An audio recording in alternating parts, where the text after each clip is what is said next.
Hello everyone. आज की इस वीडियो में हम सॉल्व करने वाले हैं SSC JEE mains 2019 civil engineering का मेमोरी बेस्ड क्वेश्चन। ठीक है, क्वेश्चन नंबर 6। तो इस बार जो क्वेश्चन थी वो क्यू कैप थी, इसलिए क्वेश्चन जो है बाहर नहीं आ पाए। और अब तक कि जितना क्वेश्चन डाला गया है मेमोरी बेस्ड, ये एग्जैक्ट क्वेश्चन है, ऑलमोस्ट एकदम सही डेटा का क्वेश्चन है। तो अब क्वेश्चन जो देखेंगे हम, क्वेश्चन नंबर 6 रह गया था, वो क्वेश्चन नंबर 6 हमने करवाना है इसमें।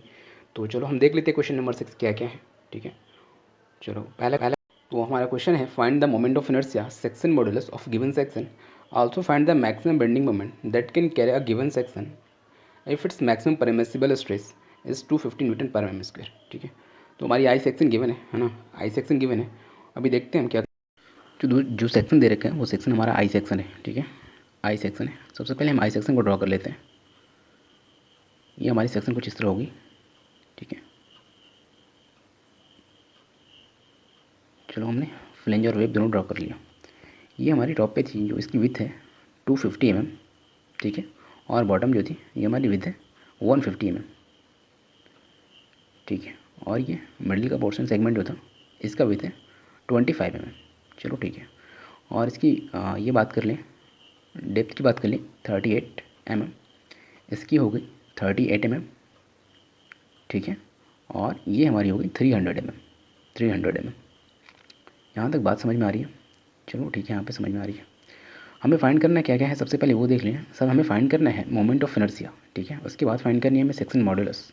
ठीक है, मोमेंट ऑफ इनर्शिया सबसे पहले फाइंड करनी है, देन फाइंड करनी है हमें सेक्शन मॉडुलस। और सेक्शन मॉडुलस हम फाइंड करेंगे तो उसके लिए हमें ज़रूरत होगी कि मोमेंट ऑफ इनर्शिया की ज़रूरत होगी। तो ऐसे भी हमें फाइंड करना होता, अगर सेक्शन मॉडुलस ही पूछता तो हमें मोमेंट ऑफ इनर्शिया फाइंड करना ही होता। ठीक है, तो चलिए सबसे पहले हम फाइंड कर लेते हैं मोमेंट ऑफ इनर्शिया। और मोमेंट ऑफ इनर्शिया फाइंड करने के लिए हमें ज़रूरत पड़ जाएगी यहाँ पे सीजी की। ठीक है, सीजी की फाइंड ज़रूरत पड़ जाएगी। तो यहाँ पे एक डायग्राम में सोचो, देखो यहाँ पे क्या दिखता है, हमें दिखता है यहाँ पे 3 सेगमेंट दिख रहा है। 3 सेगमेंट दिखता है क्या, 1, 2 और 3, ये 3 सेक्शन दिख रही है तुम्हें। ये 3 सेक्शन को हम बारी बारी से इसको जज करना शुरू करते हैं। सबसे पहले सेक्शन 1 को देखेंगे, देन सेक्शन 2 को देखेंगे और सेक्शन 3 को देखेंगे। ठीक है, सबसे पहले यहाँ पे देखो, यहाँ पे कोई सीजी होगी। ठीक है ना, मान लेते हैं यहाँ पे कोई सीजी की, इसकी वैल्यू हमने फाइंड करना है अभी। ठीक है, अभी हम इसकी वैल्यू फाइंड करेंगे। ये हमारी वाई बार हो गई, इसकी वैल्यू फाइंड करेंगे। तो इसके लिए हमें क्या जरूरत पड़ेगी, इसके लिए हमें बहुत एरिया भी जरूरत पड़ेगा, और हमारे क्या पड़ेगा y1 y2 y3 की वैल्यू फाइंड करेंगे। ठीक है, तो बॉटम से इसकी हमको देख लेते हैं, y1 की वैल्यू हो जाएगी, बॉटम से देख रहे हैं। ठीक है, हम याद रखना हमें बॉटम से देख रहे हैं। तो y1 ये हमारी y1 हो जाएगी। ठीक है, ये हमारी y1 हो जाएगी। अगर y2 देखें तो हमारी y2 हो जाएगी। यहाँ पर कोई सेक्शन होगा, यहाँ पर कोई पॉइंट होगा 150 हो जाएगा, इसका हाफ जो हो जाएगा, और यहाँ पे 38। ठीक है, तो ये हमारी y2 हो गई। और यहाँ पे y3 कुछ यहाँ पे होगा। ठीक है, ये हमारी y3 हो गई। यहाँ तक बात समझ में आ रही है? तो y1 y2 और y3 की वैल्यू हम यहाँ पे सबसे पहले देख ले कैसे कितनी आ रही है। ठीक है, तो y1 तो क्या आ जाएगा, y1 इज इक्वल टू हो जाता है, y1 इज इक्वल टू क्या आ जाएगा यहाँ पे, ये पूरी सेक्शन जो थी, ये पूरी सेक्शन जो थी क्या थी 39, तो ये 119 हो गया, ये 300 हो गया, और ये 38 हो गया। 38 और 19 हो गया 57, और यहाँ पे हो गया 300, तो 357 mm। ये हमारी y1 की वैल्यू आ गई, y1 की वैल्यू आ गई। y2 इज इक्वल टू क्या हो जाता है, y2 इज इक्वल टू यहाँ तक 150 होता है, यहाँ से 38 होता है, 150 और 38 कितना होता है 188 mm हो जाता है। ये हमारी y1 की y2 की वैल्यू आ गई। y3 क्या हो गई, y3 आपसे देखो यहाँ पे टोटल क्या था 38 था, यहाँ पर 19 mm हो गई, 19 mm। चलो ठीक है, हमने y1 y2 और y3 फाइंड कर लिया। अब हमें फाइंड करनी है क्या, सी जी फाइंड करनी है। तो Y bar is equal to क्या होता है, Y bar is equal to हो जाता है a1 y1 plus a2 y2 plus a3 y3 upon a1 plus a2 plus a3। ठीक है, a1 plus a2 plus a3। चलो ठीक है, तो सबसे पहले इस फार्मूला को देख लो। क्योंकि हमने y1 y2 और y3 फाइंड कर लिया है ऑलरेडी, हमें फाइंड करनी है एरिया, तीनों सेगमेंट का एरिया फाइंड करनी है, जो कि बहुत आसानी कैसे हम फाइंड करेंगे वो भी देख लेते हैं। ठीक है, हमने क्या क्या फाइंड कर लिया है, हमने y1 y2 और y3 फाइंड कर लिया है। चलो अब हमने एरिया फाइंड करनी है। तो एरिया देख लो यहाँ पे सेगमेंट 1 का एरिया, ठीक है ना, 250 इंटू 38 कर देंगे, रेक्टेंगुलर सेक्शन हो रहा है। यहाँ पे वैसे ही सेम है, 300 इंटू 25 कर देंगे, इसको 38 इंटू 150 कर देंगे, तो तीनों सेगमेंट के एरिया तो आसानी से फाइंड हो चुकी। तो a1 इज इक्वल टू क्या हो जाएगी, a1 इज इक्वल टू हो जाता है हमारा 250 इंटू 38। बात यहाँ तक समझ में आ रही है, 250 इंटू 38। तो a1 इज इक्वल टू हो गया हमारा 9500 mm स्क्वायर। ठीक है, यूनिट पे ध्यान देना। ठीक है, a1 is equal to 9500 mm square. अब हम बात करेंगे सेकेंड सेक्शन की। सेकेंड सेक्शन की तो हो जाएगी हमारी 300 इंटू 25, 300 इंटू 25, तो 7500 mm स्क्वायर, 7500 mm स्क्वायर। ठीक है, अब देखते हैं सेक्शन 3 को। ठीक है, ये हमारे सेक्शन 3 क्या है, a3 is equal to 38 into 150, 150 is equal to क्या होगा 5700 mm²। ठीक है, चलो हमने यहाँ तक फाइंड कर लिया। अब आसान हो गई ना हमें निकालने के लिए, वैल्यू फाइंड करने के लिए आसान हो गई। हमने A1 भी पता कर लिया और Y1 भी पता कर लिया, A2 Y2 भी पता कर लिया, A3 Y3 भी पता कर लिया। कुछ नहीं, अब सारी वैल्यू को पुट कर दो और फाइंड कर लो। तो A1 is equal to Y1 is equal to क्या हो गई A1 Y1। याद रखना यहाँ पे कहाँ से हमने फ्रॉम बॉटम से, फ्रॉम बॉटम, ठीक है, बॉटम। चलो ठीक है, तो ये हो गई हमारी वैल्यू 9500 इंटू Y1 की वैल्यू क्या थी 357 थी, 357 प्लस A2 हो गई हमारी 7500, A2 हमारी होगी 7500 और Y2 हमारी वैल्यू आ गई 188। ठीक है, A3 की वैल्यू हमारी क्या थी 5700 और हमारी Y3 की वैल्यू आ गई 19 mm, 19 mm। चलो ठीक है, तो यहाँ पे अब एरिया को सम करो 9500 प्लस 7500 प्लस 5700। ठीक है, अब इसको सिंप्लीफाई करो, सिंप्लीफाई करोगे तो क्या आ जाएगा, सिंप्लीफाई करोगे तो आ जाएगा 4909,800 अपॉन 22700। ठीक है, यहाँ पे थोड़ा यूनिट पे गौर करना है। ठीक है, यहाँ पे यूनिट जो है देखो यहाँ पे क्या है, ठीक है, यहाँ पे mm² हो जाएगा और ये mm हो जाएगा तो mm³ अपॉन नीचे तो एरिया है सिर्फ तो हो जाएगा mm²। ठीक है, कैंसिल करोगे mm³ और mm², तो हमारी वैल्यू आ जाने वाली है mm में आने वाली है। ठीक है, चलो यहाँ तक बात समझ में आ रही है। तो इसको सिंप्लीफाई करोगे तो हमारी वैल्यू आ जा रही है 216.290 mm। हमने फाइंड कर लिया CG, Y1 हमने फाइंड कर लिया। चलो अब हमने फाइंड करनी है मोमेंट ऑफ इनर्शिया, तो अब हम मोमेंट ऑफ इनर्शिया फाइंड कर लेते हैं। ठीक है, तो moment of inertia about centroidal axis. ठीक है, moment of inertia with respect to centroidal axis, क्योंकि हमने एक्सिस थ्योरम पढ़ रखे हैं तो यहाँ पे बहुत आसान होगी। हमने थ्योरम पढ़ रखे हैं मोमेंट ऑफ इनर्शिया निकालने के लिए, तो हमें आसानी होगी। तो I X is equal to क्या हो जाएगा, I is equal to I1 plus I2 plus I3। ठीक है, I1 plus I2 plus I3। अब I1 और I2 और I3 फाइंड कर लेते हैं सबसे पहले, उसके बाद सारे को सम कर देंगे तो हमारे I फाइंड हो जाएगा। ठीक है, हमारे moment of inertia with respect to centroidal axis find होगा। ठीक है, चलो अब यहाँ पे आ जाते हैं। सबसे पहले I1 इज इक्वल टू क्या हो जाएगा IG1 प्लस एरिया इंटू क्या हो जाएगा Y²। ठीक है, अब यहाँ पे तुम्हें समझ में नहीं आ रही है कि Y क्या होगी। ठीक है, Y² क्या होगा वो भी हम दिखा रहे हैं Y कैसे होगा, प्लस A1 इंटू Y²। चलो ठीक है, तो IG क्या हो जाएगा BD³ अपन 12। ये तो हमें पता है ना moment of inertia BD³ upon 12, BD³ अपन 12। यहाँ तक तो बात समझ में आ गई। अपन एरिया भी हमें मालूम है, A1 पता है, और Y क्या हो जाएगी, Y हो जाएगा Y1 माइनस Y बार जो हमने CG फाइंड किया। ठीक है, ये हमारा हो गया Y। तो BD³ अपन 12 क्या हो जाएगी, BD³ अपन 12 हो जाएगा 250।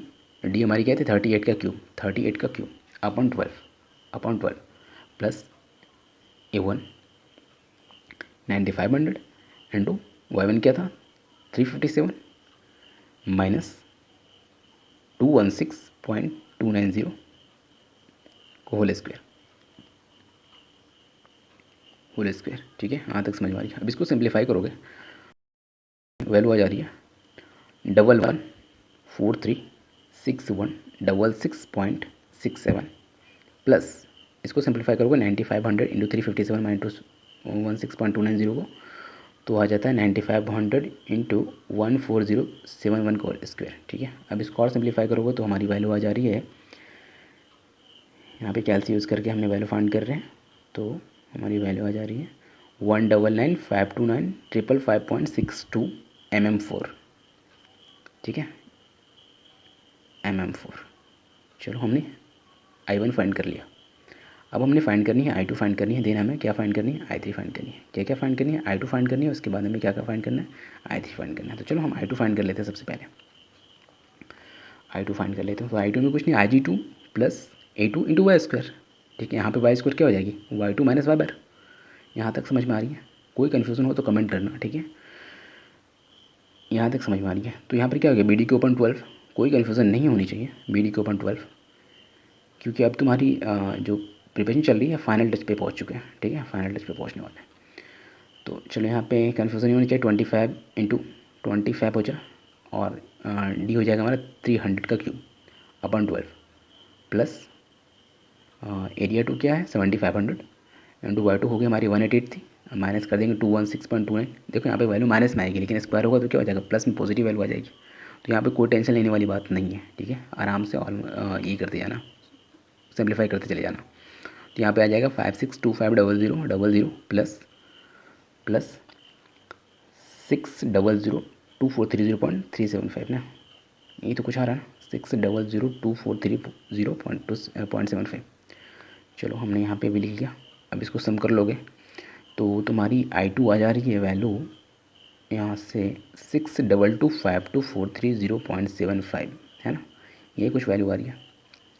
कैलकुलेशन करना, ठीक है, एग्जैक्ट वैल्यू मैच नहीं कर सकता, लेकिन यहाँ पे कॉन्सेप्ट और स्टेप पे ध्यान देना, क्योंकि स्टेप को मार्क करना बहुत ज़रूरी है। चलो हमने I2 फाइंड कर लिया। अब I3 पे आते हैं। I3 पे आते हैं ना, तो I3 इज इक्वल टू वही हो जाएगा Ig3 plus A3 into Y का स्क्वायर। यहाँ पे वाई क्या हो जाएगी, Y3 माइनस वाई बार का स्क्वायर, ठीक है। समझ में आ रही है पूरी तरी बात। तो यहाँ पे हो जाएगी BD को अपॉन 12, Ig3 तो वही होगा ना, BD को upon 12 plus A3 into Y3 minus Y bar के स्क्वायर ठीक है। तो यहाँ पे लिखो BD को 150 हो जाएगा, बी तो हमारा 150 था ना, बॉटम पे विद्युत थी, और डेप्थ हो गया इसका 38 का क्यूब अपॉन 12, तो 150 इंटू 38 का क्यूब अपॉन 12 प्लस A3 हमारी कितनी आई थी 5700 mm स्क्वायर आई थी, ठीक है।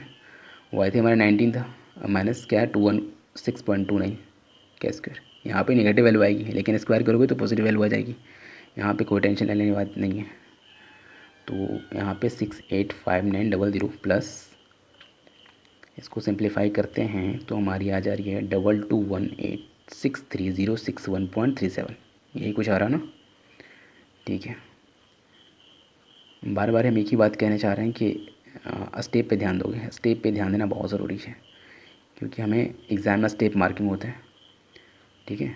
22548 यहाँ पे कैलकुलेशन पे ध्यान ज़रा भी ज़रूरी नहीं है। कैलकुलेशन अगर अच्छी है तो बहुत बेहतर है, लेकिन यहाँ पे स्टेप पे ध्यान देना बहुत ज़रूरी है।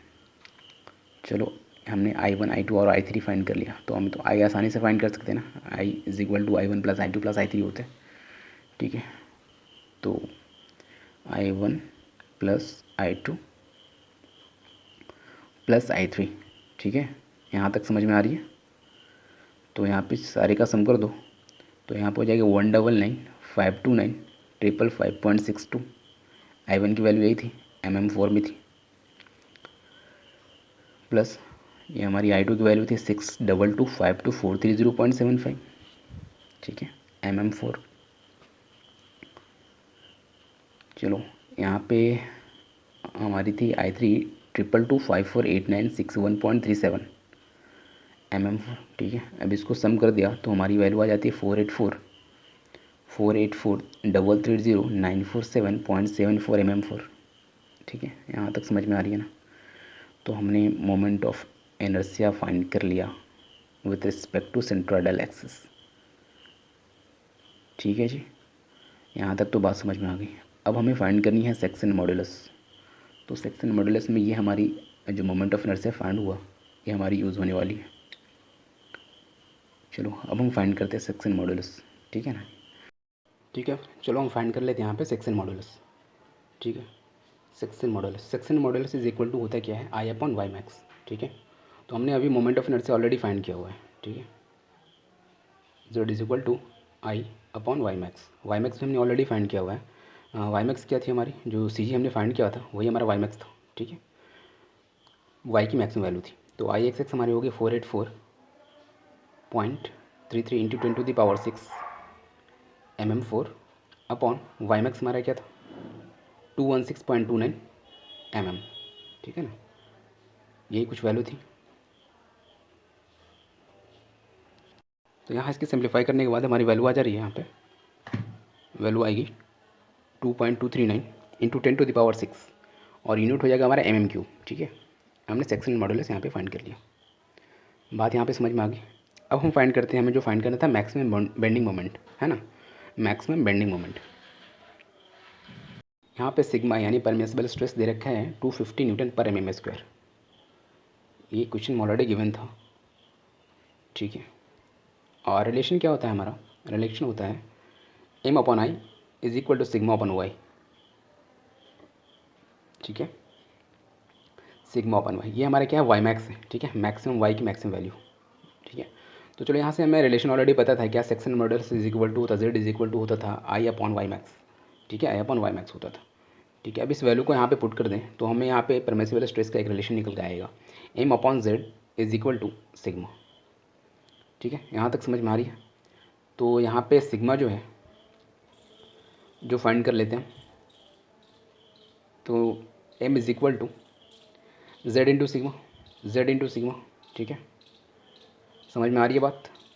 तो यहाँ पे हो जाएगी सिग्मा की वैल्यू 250 इंटू जेड हमारा क्या था 2.239 इंटू 10⁻6 mm³ ठीक है।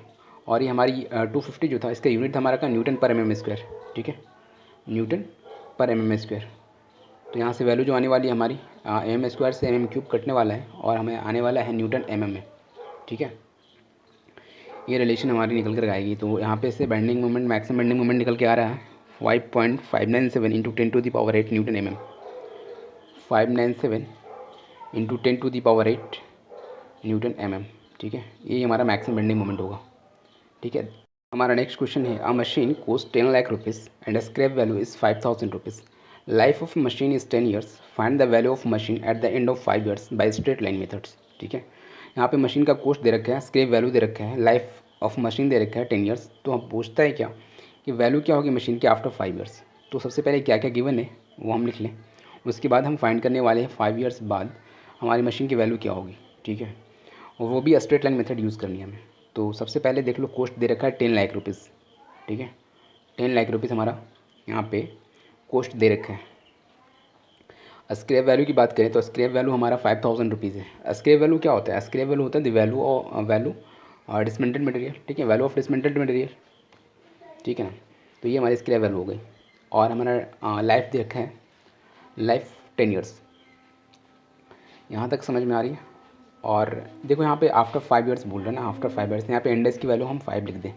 आफ्टर 5 ईयर्स मशीन की वैल्यू क्या होगी, तो index is equal to 5 years, है ना।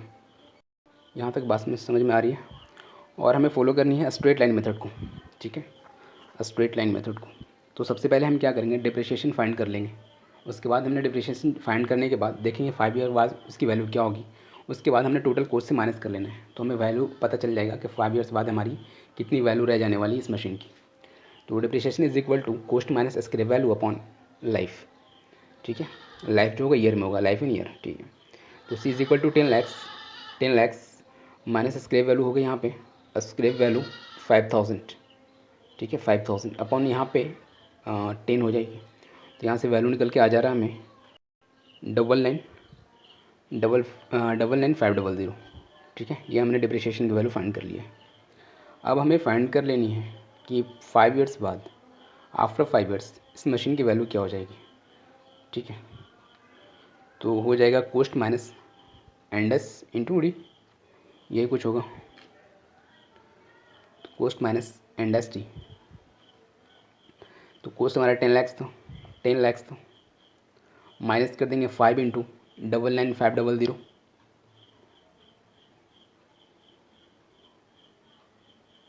5 इंटू 99,550 और 99,500।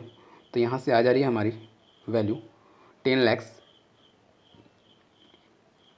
माइनस, यहाँ से मल्टीप्लिकेशन करेंगे 5 इंटू 99,500 को, तो हमारी वैल्यू आ जा रही है यहाँ से 497,500, ठीक है। इसको माइनस कर दोगे तो हमारी आफ्टर 5 ईयर्स इसकी वैल्यू पता चलेगी। तो हमारा वैल्यू आ जा रहा है 502,500, ठीक है, 5,02,500 रुपीज़, ये हमारी वैल्यू आ गई।